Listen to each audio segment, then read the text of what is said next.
Not everyone is great at taking standardized tests. People face so many problems while taking these tests.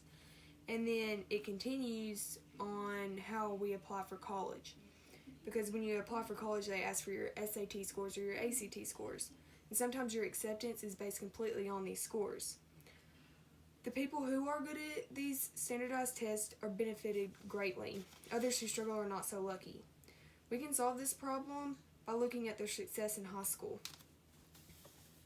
The report also found that high school grade point average was a better predictor of success in college GPA than other test scores for non-submitters. Colleges could look at our GPA, our missing assignments, and if we were involved in school and other activities. Because I've went through this process, I know how stressful it can be for you and even your parents. Taking the ACT is very stressful, and it feels like sometimes that your future is resting on this test. Standardized testing causes severe stress in younger students.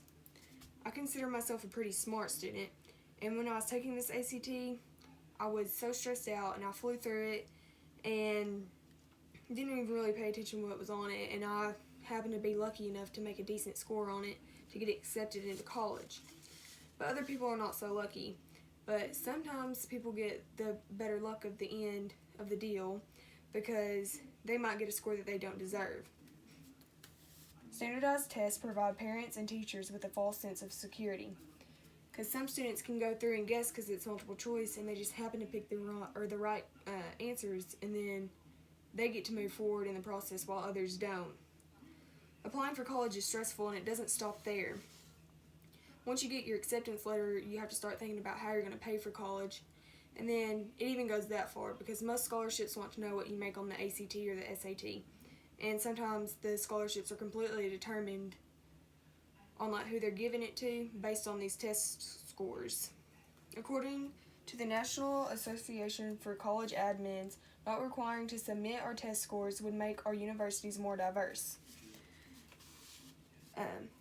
If we don't make this change, people won't get the education that they deserve, and then they'll get turned away and discouraged and not further their education.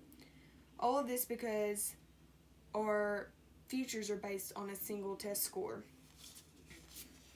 Everyone deserves an education after high school, no matter where they come from.